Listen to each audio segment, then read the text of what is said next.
नमस्कार, आप देख रहे हैं क्राइम स्टूडियो उत्तर प्रदेश। आइए बढ़ते हैं खबरों की तरफ। आइए आपको ले चलते हैं मड़ियाहू जौनपुर। जागो मतदाता भारत के भाग्य विधाता प्रोफेसर RN त्रिपाठी। जी आपको बता दें कि मड़ियाहू स्नातकोत्तर महाविद्यालय में एक दिवसीय सेमिनार में राष्ट्र निर्माण में मताधिकार के महत्व के बारे में BHU प्रोफेसर एवं सदस्य लोक सेवा आयोग प्रोफेसर RN त्रिपाठी ने छात्रों को संबोधित करते हुए क्या कुछ कहा है, आइए हम आपको सीधे सुनाते हैं। ऐसे में हमें सोचना होगा हमारी जो बढ़ती हुई आबादी है, इसको अगर सही दिशा नहीं मिली, इसको सही ढंग से अपने समुचित इसके संसाधनों का उपयोग नहीं किया गया, तो यह आबादी, आप जानते हैं, पानी को अगर आप दिशा दे देते हैं तो पानी नहर में चला जाता है, खेत में चला जाता है, फसलों को मिल जाता है, अनाज उत्पादन हो जाता है। और पानी को आप जब दिशा नहीं देते तो पानी बह जाता है, पता चला कि प्रदूषण का माध्यम हुआ, वो बाढ़ बन जाता है। तो ये जो हमारे बच्चे हैं, जो हमारे मतदाता हैं, जो हमारे नागरिक हैं, जो हमारी बड़ी जनसंख्या है, इसको बाढ़ नहीं बनाना है, बल्कि इसका संरक्षण करना है। इस संरक्षण में मतदान देश का अगला 5 वर्ष जो है उसका निर्धारण कैसे हो, इसका निर्धारण केवल आपका एक मत करता है। आप AB में पहुंच चुके हैं, आप पोस्ट ग्रेजुएट हो चुके हैं, आपका एक मत इस भारत की दशा और दिशा का निर्धारण करेगा।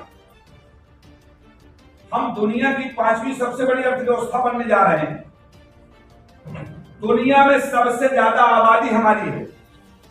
दुनिया में आप लोग जैसे नौजवान युवक और युवती भी हमारे ही पास हैं, 65 करोड़, लेकिन दुनिया के हम सबसे बड़े बेरोजगार हैं। हमको लाइन पे आना है, हमको दिशा देनी है। तो मतदान के पहले हमको इस बात को सोच लेना है कि हमारा एक मत हमारे इन उद्देश्यों को कहां पूरा करेगा। और जो बच्चे मतदान में नहीं जाते, धूप लगती, कहते हैं मौसम खराब है, परिस्थिति खराब है, साधन नहीं मिला।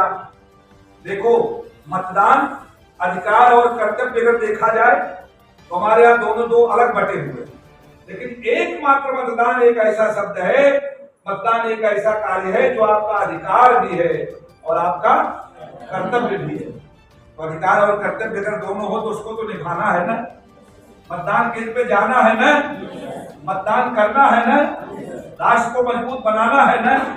अब मेरी बात दूसरा पक्ष शुरू होगा, 5 मिनट में बात समाप्त करेंगे। मैं जानता हूं तुम लोगों को भूख लगी है। देखो, ये भारत राम, कृष्ण, कबीर, तुलसी और बुद्ध की धरती है। यहां राम का भी जन्म यही हुआ, कृष्ण का भी जन्म यही हुआ। और बच्चों बता दें कि 548 में पैदा होने वाले मोहम्मद साहब भी इसी देश में आए। सन 1 में पैदा होने वाले ईसा मसीह भी इसी भारत भूमि पर आए। दुनिया में जितने धर्म के प्रवर्तक हैं, सभी लोग इसी भारत भूमि पर आए। सभी लोगों ने भारत से शिक्षा ली। इसीलिए भारत कहता है कि मैं भारत एक छोटा सा देश, प्रदेश और ज्योग्राफिकल एरिया नहीं हूं, मैं संपूर्ण वसुधा हूं। सारी वसुधा की संस्कृति हमारे पास है। पूरे दुनिया के लोग हमारे भाई हैं। इसलिए ध्यान रखना कि इतना बड़ा तुम्हारा गौरव है तो सरकार भी ऐसी बने जो सोचे तुम्हारे गौरव को सुरक्षित रख सके। आप सोचिए, कभी कभी बड़ी परेशानी होती थी। विदेश में बैठ करके ये व्यक्ति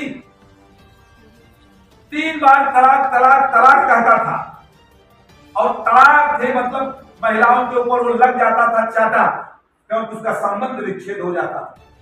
जिस विवाह को बनाने में उम्र बीत जाती है, जिस पर पत्नी के प्रेम को अनंत कहा गया है, वो फोन से विच्छेद हो जाता था। उसको भी दूर करने वाले लोग हैं। राम मंदिर इधर बन रहा है, उधर विकास हो रहा है। ये दुनिया में आप देखेंगे कि आज दुनिया के सबसे बड़े पंच हम हैं, समझौता हम कराते हैं।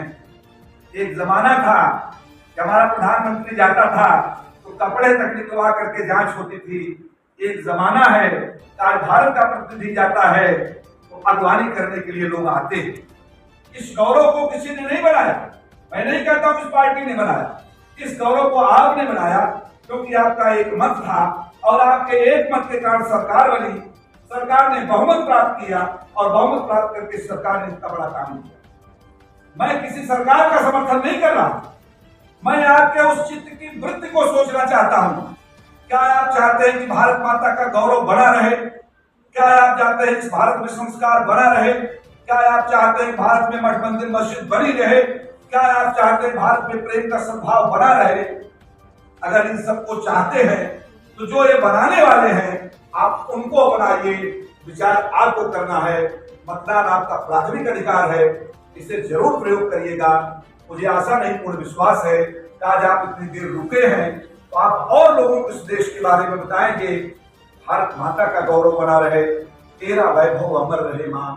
हम दिन 3 बार तलाक तलाक तलाक कहता था और तलाक थे मतलब महिलाओं के ऊपर वो लग जाता था चाटा, क्योंकि उसका संबंध विच्छेद हो जाता।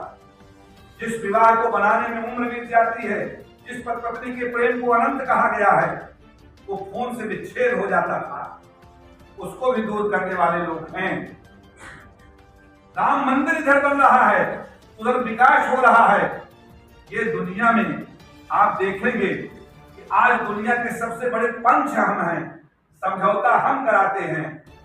एक जमाना था कि हमारा प्रधानमंत्री जाता था तो कपड़े तक निकलवा करके जांच होती थी। एक जमाना है आज भारत का प्रतिनिधि जाता है तो अगवानी करने के लिए लोग आते हैं। इस गौरव को किसी ने नहीं बनाया, मैं नहीं कहता हूं इस पार्टी ने बनाया, इस गौरव को आपने बनाया क्योंकि आपका एक मत था और आपके एक मत के कारण सरकार बनी, सरकार ने बहुमत प्राप्त किया और बहुमत प्राप्त करके सरकार ने इतना बड़ा काम किया। मैं किसी सरकार का समर्थन नहीं कर रहा, मैं आपके उस चित्त की वृत्ति को सोचना चाहता हूं। क्या आप चाहते हैं कि भारत माता का गौरव बना रहे? क्या आप चाहते हैं कि भारत में संस्कार बना रहे? क्या आप चाहते हैं भारत में मठ मंदिर मस्जिद बनी रहे? क्या आप चाहते हैं भारत में प्रेम का सद्भाव बना रहे? अगर इन सबको चाहते हैं तो जो ये बनाने वाले हैं आप उनको बनाइए। विचार आपको करना है, मतदान आपका प्राथमिक अधिकार है, इसे जरूर प्रयोग करिएगा। मुझे आशा नहीं पूर्ण विश्वास है कि आज आप इतनी देर रुके हैं तो आप और लोगों को इस देश के बारे में बताएंगे। भारत माता का गौरव बना रहे, तेरा वैभव अमर रहे मां। हम दिन 4 रहे न रहे। ये जिंदगी छोटी